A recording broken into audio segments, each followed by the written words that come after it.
Hello students, welcome back to Magnet brains Hindi.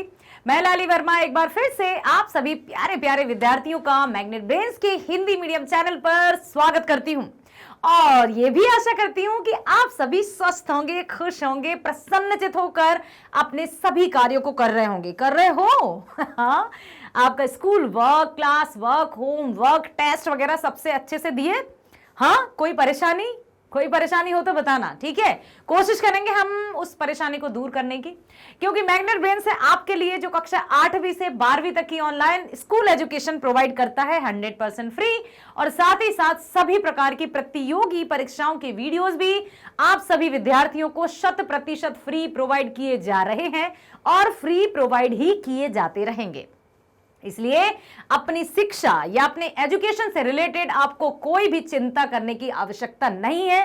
किसी भी प्रकार से आप चिंता मत कीजिएगा। स्कूल एजुकेशन भी बेस्ट तरीके से आपको प्राप्त होगी, और साथ ही साथ जब आप आगे की पढ़ाई स्टार्ट करोगे, जिस भी फील्ड में आप जाओगे, उसकी भी बेस्ट एजुकेशन आपको मैग्नेट ब्रेन्स पर 100% फ्री प्रोवाइड की जाएगी, ठीक है। चलो, सो डियर स्टूडेंट्स, इस वीडियो में मैं लेकर आई हूं आपकी पाठ्य पुस्तक गोधूलि का पाठ 3। लिखा है घनानंद जी ने।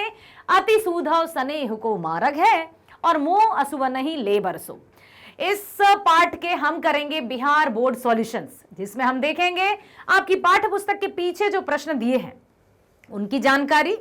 अर्थात सबसे पहले हम प्रश्न को ध्यान से पढ़ेंगे। मैं हमेशा आपसे कहती हूं, ध्यान शब्द अवश्य लगाती हूं कि पढ़ेंगे या करेंगे, ये नहीं। कोई भी कार्य जब बहुत कॉन्सेंट्रेशन के साथ किया जाता है तो उस कार्य में हमें सफलता मिलती है। अदरवाइज कितने भी घंटों बैठकर हम पढ़ते रहेंगे, किताब के सामने बैठे रहेंगे, उससे कोई प्रतिफल नहीं मिलेगा। जब तक कि हमारा कॉन्सेंट्रेशन वहां नहीं होगा, जब तक कि हमारा ध्यान वहां नहीं होगा, हम चाहे घंटों बैठे रहें, चाहे रात भर पढ़ते रहें या दिन भर पढ़ते रहें, रिस्पॉन्स नहीं मिलेगा। हाँ, लेकिन आप फुल ऑफ कॉन्सेंट्रेशन से, मन की एकाग्रता से ध्यान से पढ़ोगे तो बिल्कुल आपका घंटे, 2 घंटे, 3 घंटे, 4 घंटे में भी बहुत कुछ कवर हो जाएगा, ठीक है। तो सुनना है ध्यान से, प्रश्न क्या पूछ रहा है। जो भी प्रश्न हम अच्छे से समझ जाते हैं तो हम बिल्कुल कॉन्सेप्ट जो हमने सुना है, समझा है, पढ़ा है, लाली मैडम ने आपको बताया है, तो वो हम याद करने लगते हैं और क्वेश्चन से कोरिलेट करते हुए उत्तर का भी निर्माण कर लेते हैं, ठीक है। तो इस वीडियो में हम करेंगे बिहार बोर्ड सॉल्यूशंस। आपकी पाठ्य पुस्तक के पीछे जितने भी प्रश्न दिए हैं उन सब का समाधान इस वीडियो में होने वाला है। तो मेरे साथ बने रहना बिल्कुल शुरू से लेकर अंत तक, ताकि आपको हर एक प्रश्न का अर्थ समझ में आए।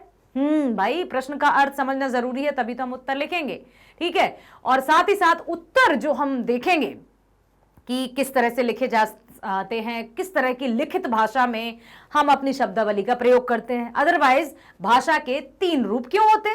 एक ही रूप होता ना। भाषा के 3 रूप होते हैं। कौन कौन से? मौखिक, लिखित और सांकेतिक। मौखिक भाषा मतलब बोलचाल की भाषा, व्यवहार की भाषा, विचारों के आदान प्रदान की भाषा, जिसमें हम कैसे भी बिल्कुल साधारण रूप से इधर आ, यहां जा, वहां जा, यहां बैठ जाओ, यहां आओ, कुछ भी मतलब सिंपल सा जो समझ में आता है वो बोलते हैं। लिखित भाषा सबसे प्रामाणिक मानी जाती है, मतलब एकदम फैक्ट पर आधारित।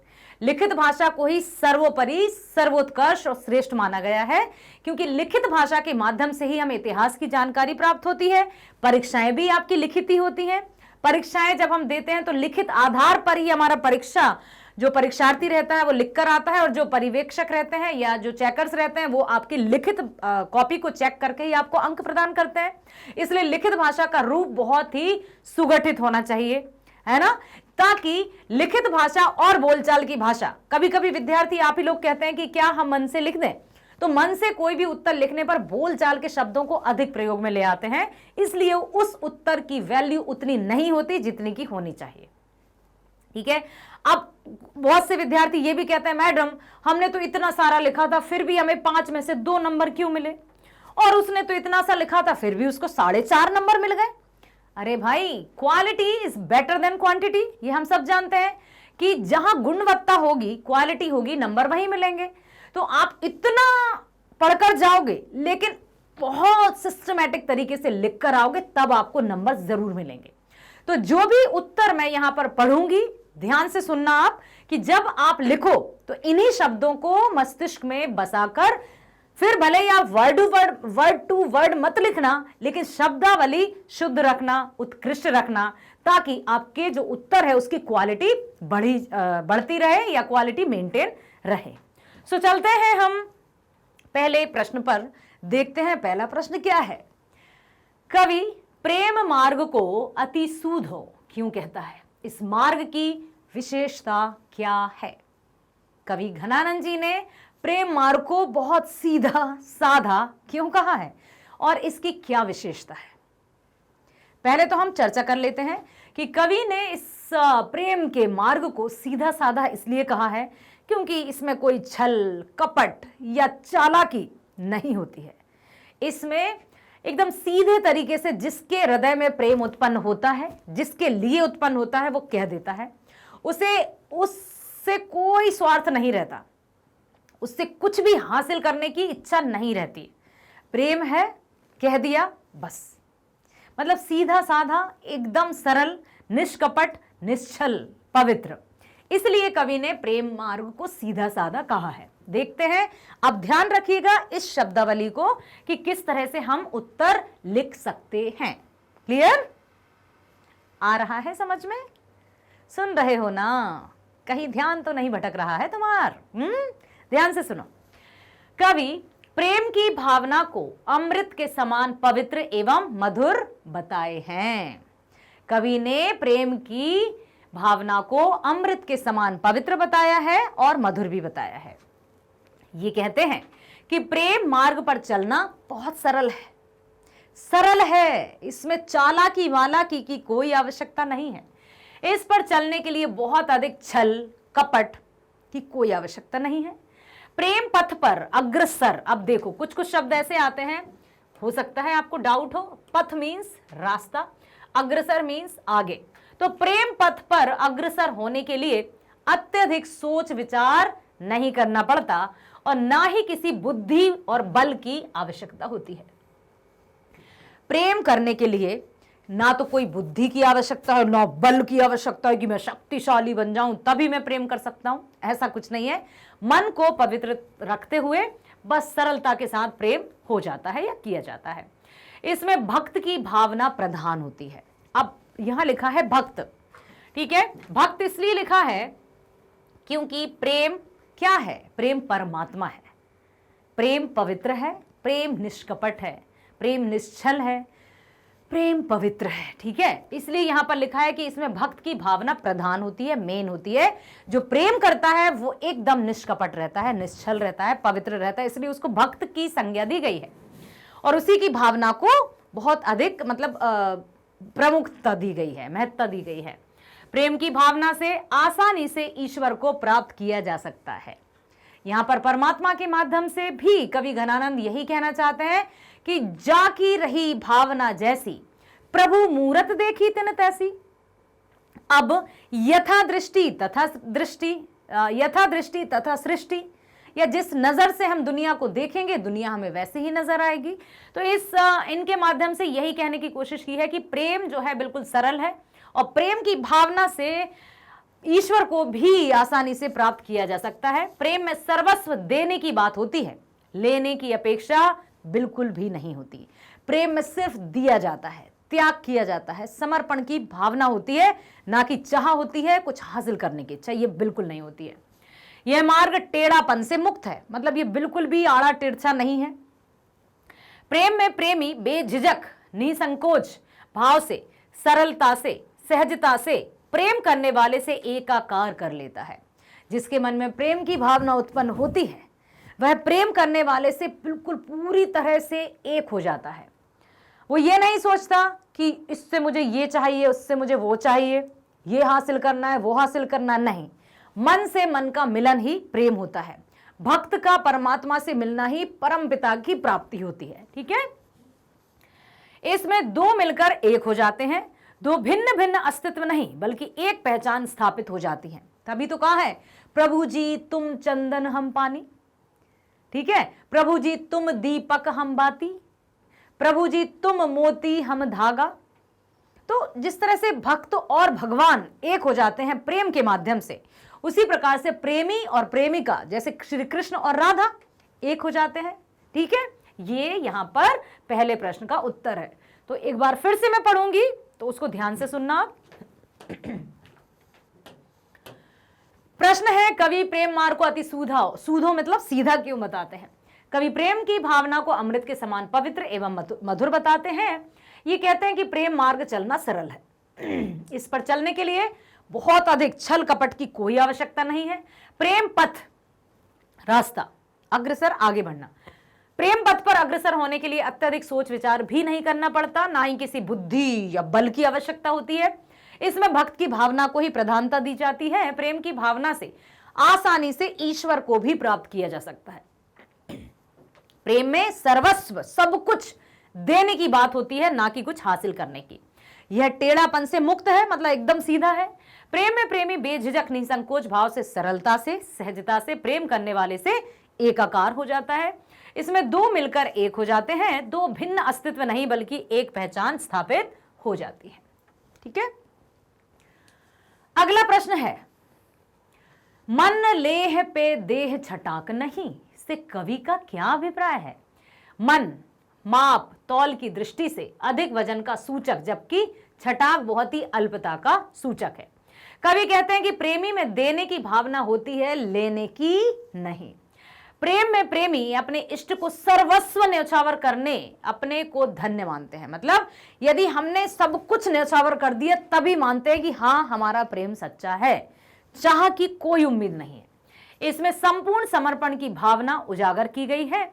प्रेम में बदले में लेने की आशा बिल्कुल भी नहीं होती। छटाक एक नाप तौल का, एक जैसे 50 ग्राम को 25 ग्राम को 50 ग्राम को छटाक कहा जाता था और 100 ग्राम को अतपई, ऐसा आधा पाव अतपई ऐसा कहा जाता था, मैंने गांव में सुना था।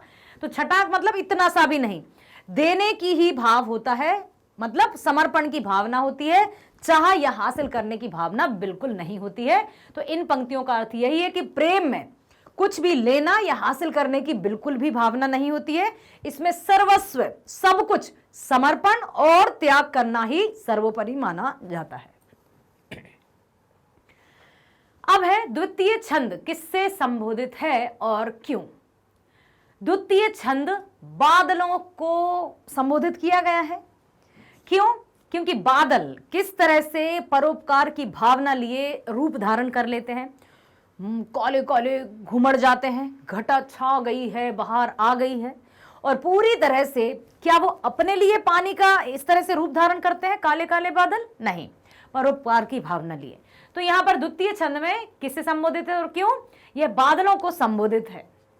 इसमें मेघ की अनियोक्ति के माध्यम से विरह वेदना की अभिव्यक्ति है। मेघ का वर्णन इसलिए किया गया है कि मेघ विरह वेदना में अश्रुधारा प्रवाहित करने का जीवंत उदाहरण है।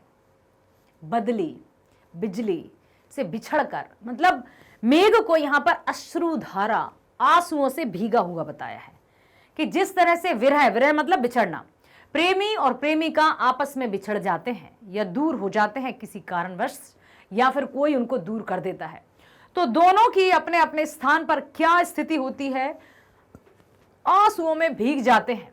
उसी तरह से बादलों को यहां पर विरह वेदना का रूप बताया है। ठीक है, प्रेमी अपनी प्रेम आश्रयों की अविरल धारा के माध्यम से प्रेम प्रकट करता है। इसमें निश्चलता एवं स्वार्थहीनता होती है। बादल भी उदारतावश दूसरों के परोपकार के लिए अमृत रूपी जल वर्षाया करता है। प्रेमी के हृदय रूपी सागर में प्रेम रूपी अथाह जल होता है, जिसे इष्ट के निकट पहुंचाने की आवश्यकता होती है। बादल को कहा जा रहा है कि तुम परोपकारी हो। बिल्कुल, ये है कि किसे संबोधित है? बादलों को, क्योंकि यहां पर बादलों को परोपकारी कहा गया है कि दूसरों के सुख के लिए हाँ अपना सब कुछ समर्पित कर देना। क्योंकि बादल भर जाते हैं, रूप धारण कर लेते हैं, लेकिन स्वयं के लिए नहीं, दूसरों के लिए। ठीक है, जिस प्रकार सागर के जल को अपने माध्यम से जीवनदायिनी जल के रूप में वर्षा करते हो, उसी प्रकार मेरे प्रेम आश्रुओं को भी मेरी इष्ट के लिए, उसके जीवन के लिए प्रेम सुधा रस के रूप में बरसाओ। विरह वेदना से भरे अपने हृदय की पीड़ा को मेघ के माध्यम से अत्यंत कलात्मक रूप में अभिव्यक्त किया गया है कवि घनानंद जी द्वारा। कवि घनानंद जी विरह वेदना में तड़प रहे हैं, क्योंकि वे अपनी प्रेयसी या अपनी प्रेमिका, जिसका नाम सुजान था, जो नर्तकी थी, उससे दूर हो चुके हैं या फिर उससे दूर उनको कर दिया गया है। अब वो किस तरह से विरह की वेदना में पीड़ित हैं, व्यथित हैं। तो यहां पर उन्होंने बादलों को मेघ के माध्यम से अत्यंत कलात्मक रूप में अभिव्यक्त किया है कि मैं अपने आंसुओं को कैसे रोकूं, क्योंकि मैं तो अपनी प्रेयसी से मिल भी नहीं पाया। ठीक है, अगला प्रश्न है, परहित के लिए ही देह कौन धारण करता है, स्पष्ट कीजिए। बिल्कुल समझ रहे हैं आप, परहित मतलब दूसरों की भलाई के लिए, देह अर्थात शरीर। तो दूसरों की भलाई के लिए शरीर कौन धारण करता है, किसका वर्णन किया है इस कविता में? बादलों का। ठीक है, परहित मतलब दूसरों की भलाई, परहित के लिए ही देह बादल धारण करता है। बादल जल की वर्षा करके सभी प्राणियों को जीवन देता है, क्योंकि जब धरती तप जाती है भीषण गर्मी से, त्राही त्राही मचने लगती है, संपूर्ण जगत त्राही माम त्राही माम त्राही माम, एक बूंद पानी मिल जाए, वो तरसते हैं। तो उस समय मेघ रूप धारण करते हैं, बादल रूप धारण करते हैं और उन सबको नया जीवन प्रदान करते हैं, प्राणियों में सुख चैन स्थापित करता है। उसकी वर्षा उसके विरह के आंसू के प्रतीक स्वरूप है। उसके विरह के आंसू अमृत की वर्षा कर जीवन दाता हो जाता है। मतलब सबको नया, जो उसके आंसू हैं, जो विरह वेदना के आंसू हैं, वो दूसरों को जीवन प्रदान करते हैं। तो उनके आंसुओं में भी जीवन छुपा है दूसरों का। बादल शरीर धारण करके सागर के जल को अमृत बनाकर दूसरों के लिए एक एक बूंद समर्पित करता है। देखो, सागर का जल पीने योग्य होता है नहीं, क्योंकि खारा होता है, लेकिन बादल उसी जल को पीने योग्य बना देते हैं, अमृत के समान बना देते हैं और हर एक प्राणी जन की प्यास बुझाते हैं और नया जीवन प्रदान करते हैं। अपने लिए कुछ भी नहीं रखता, वह सर्वस्व न्यौछावर, सर्वस्व मतलब सब कुछ, सर्वस्व का अर्थ होता है सब कुछ। ठीक है, सब कुछ। तो यहां पर कवि ने कहा है कि वह सर्वस्व न्यौछावर मतलब दे देना, न्यौछावर कर देता है, बदले में कुछ नहीं लेता। ऐसा नहीं कि मैं बादलों से पानी दे रहा हूं, तुम मुझे कुछ और दे देना, नहीं, निस्वार्थ भाव से वर्षा करता है। उसका देह केवल परोपकार के लिए ही निर्मित हुआ है। उसने अपना देह या अपनी देह धारण सिर्फ और सिर्फ दूसरों की भलाई के लिए ही धारण की है। इसलिए यहां पर आप लिख सकते हैं कि परहित के लिए देह बादल धारण करते हैं, और जिस तरह से बादल अपने देह या अपने बूंदों से या बरसात से हर एक जीवधारी को नया जीवन प्रदान करता है, शीतलता प्रदान करता है और अपने लिए कुछ भी नहीं रखता है। ठीक है, अगला प्रश्न है, कवि कहां अपने आंसुओं को पहुंचाना चाहता है और क्यों? कवि अपनी प्रेयसी सुजान के लिए विरह वेदना को प्रकट करते हुए बादल से अपने प्रेमाश्रुओं को पहुंचाने के लिए कहता है। अब संदेश कौन ले जाएगा? दूर हो चुके हैं, कौन पहुंचाएगा उसके संदेश को उसकी प्रेयसी सुजान के पास? तो वो बादल जो निर्मित हुए हैं, काले काले बादल जो घुमड़ रहे हैं, कवि उनसे कहते हैं कि तुम जाओ और मेरी प्रेमिका, मेरी प्रेयसी को मेरे मन का हाल सुनाओ, मेरे मन की व्यथा सुनाओ। देखो, कवि अपनी प्रेयसी सुजान के लिए विरह वेदना को प्रकट करते हुए, विरह मतलब बिछड़ना, वेदना मतलब दुख, तो बिछड़ने का जो दुख है उसको प्रकट करते हुए बादल से अपने प्रेम आश्रुओं को पहुंचाने के लिए कहता है कि मेरी बात उससे जाकर कहो, मेरा संदेशा उसको जाकर दो कि मैं उसके लिए कितना व्याकुल हूं, कितना उदास हूं।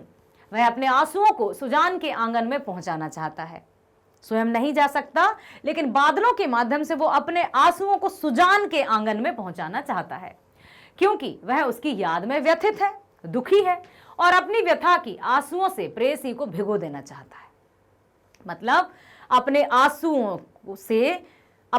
के माध्यम से, या अपने आंसू किसको कह रहा है? बादलों से कह रहा है कि तुम जाओ और सुजान के आंगन में जाकर बरस दो, क्योंकि वो मेरे ही आंसू हैं मैं चाहता हूं कि सुजान इनमें भीग जाए, उसको ये पता चले कि मैं उसे कितना याद कर रहा हूं, मैं उसके लिए कितना व्यथित हूं।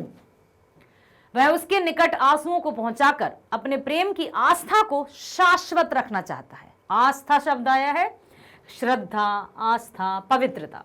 शाश्वत मतलब जो कभी ना नष्ट हो, अर्थात जो हमेशा रहे, वो शाश्वत है। शाश्वत किसे कहते हैं? जो हमेशा रहे। तो यहां पर कवि कहते हैं कि अपनी याद में, उसकी याद में व्यथित है सुजान की, अपनी व्यथा की आंसुओं से प्रेयसी को भिगो देना चाहता है, और वह उसके निकट आंसुओं को पहुंचाकर अपने प्रेम की आस्था को, अपनी प्रेम की पवित्रता को हमेशा के लिए रखना चाहता है। शाश्वत मतलब हमेशा के लिए, चिरकाल के लिए। ये नहीं कि आज है कल नहीं, ऐसा नहीं, नश्वर नहीं, शाश्वत। इसलिए कवि ने अपने आंसुओं या बादलों के माध्यम से अपने आंसुओं को अपनी प्रेमिका के पास पहुंचाने की बात कही है। अब है अगला प्रश्न। प्रश्न है व्याख्या करें। व्याख्या करेंगे तो हम ये भी बताएंगे कि ये जो पंक्तियां हैं वो कौन से पाठ से ली गई हैं, और अच्छा होगा यदि हम बता देंगे कवि कौन है और पाठ्य पुस्तक का नाम क्या है। यस, कक्षा 10वीं गोधुली भाग 2 के पाठ 3 से ली गई हैं। पंक्ति है, यहां एक तय दूसरों आंक नहीं। प्रस्तुत पंक्ति हिंदी साहित्य की पाठ्य पुस्तक कौन सी है? गोधुली कि कवि घनानंद जी द्वारा रचित अति सूधो स्नेह को मार्ग पाठ से उद्धृत है। इसके माध्यम से कवि प्रेमी और प्रेयसी का एकाकार करते हुए कहते हैं कि प्रेम में दो की पहचान अलग अलग नहीं रहती। प्रेम में तो दो प्रेमी एक हो जाते हैं, बिल्कुल एक, उनमें कोई भिन्नता नहीं रहती, बल्कि दोनों मिलकर एक रूप में स्थित हो जाते हैं। प्रेमी निश्चल भाव से सर्वस्व समर्पण करने की भावना रखता है और तुलनात्मक अपेक्षा नहीं करता। वो ये कभी नहीं कहता कि मैंने इतना किया, तुम तो कुछ भी नहीं करते, मैं तुम्हारे लिए इतना मरा जाता हूं या तुम्हारे लिए सब कुछ समर्पित करना चाहता हूं, लेकिन तुम मुझे इतना सा भी नहीं कर सकते।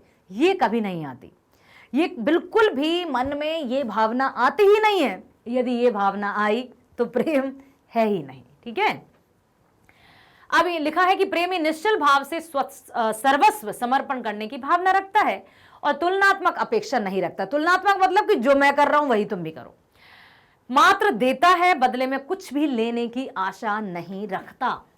प्रस्तुत पंक्ति में कवि घनानंद अपनी प्रेमिका सुजान को संबोधित करते हैं कि हे सुजान सुनो, यहां अर्थात मेरे प्रेम में तुम्हारे सिवा कोई दूसरा चिन्ह नहीं है। यहां एक ते दूसरों आंक नहीं, कि हे सुजान सुनो, यहां अर्थात मेरे मन में, यहां मतलब मेरे मन की बात की है। कवि ने यहां के माध्यम से मन की बात की है, हृदय की बात की है, दिल की बात की है। ठीक है, कि तुम्हारे अलावा मेरे मन में कोई भी नहीं है। मेरे प्रेम में तुम्हारे सिवा कोई दूसरा चिन्ह नहीं है। मेरे हृदय में मात्र तुम्हारा ही चित्र अंकित है। यहां एक तय दूसरों आंक नहीं।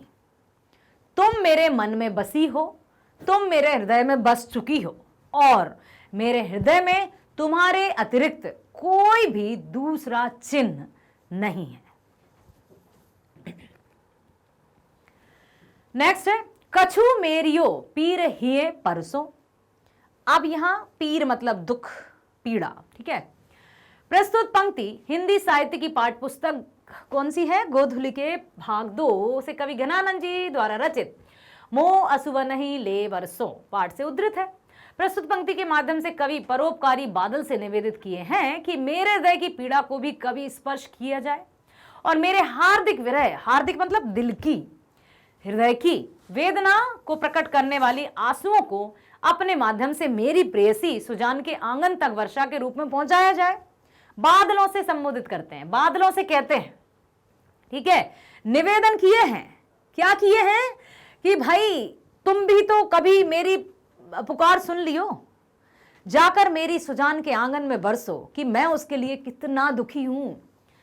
कभी स्पर्श किया जाए और मेरे हृदय वेदना को प्रकट करने वाली आंसुओं को अपने माध्यम से मेरी प्रेयसी सुजान के आंगन तक वर्षा के रूप में पहुंचाया जाए। प्रस्तुत व्याख्या पंक्ति में कहते हैं कि हे घन, घन मतलब बादल, तुम जीवनदायक हो, परोपकारी हो, दूसरे के हित के लिए देह धारण करने वाले हो। देह मतलब शरीर। क्या होता है?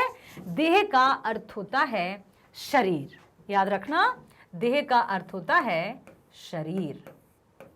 ओके? आप कह रहे हैं कभी कि तुम जीवनदायक हो, परोपकारी हो। किससे कह रहे हैं? बादलों से। दूसरे के हित के लिए देह धारण करने वाले हो, सागर के जल को अमृत में परिवर्तित करने वाले हो, चेंज करने वाले हो, वर्षा के रूप में कल्याण करते हो। कभी मेरे लिए भी तो कुछ करो यार, मेरे लिए इतना तो कर दो कि मेरे हृदय को स्पर्श करो। अर्थात मेरी जो हृदय की बातें हैं, जो मेरे मन की पीड़ा है, जो मेरे मन का दर्द है, वो तो तुम जाकर मेरी प्रेयसी से कह दो।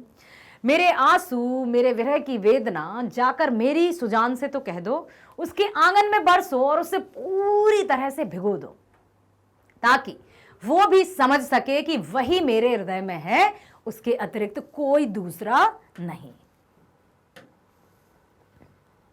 मेरे दुख दर्द को समझो, जानो और मेरे ऊपर दया की दृष्टि रखते हुए अपने परोपकारी स्वभाववश मेरे हृदय की व्यथा को अपने माध्यम से सुजान तक पहुंचा दो। मेरे प्रेम आश्रुओं को लेकर सुजान के आंगन में प्रेम की वर्षा कर दो। उसे भिगो दो, उसे ये एहसास दिला दो, उसे ये बता दो, उसे ये मैसेज दे दो कि मैं घनानंद उसके लिए कितना मतलब व्याकुल हूं। वही मेरे हृदय में है, उसके अतिरिक्त कोई दूसरा मेरे हृदय में नहीं है। क्या?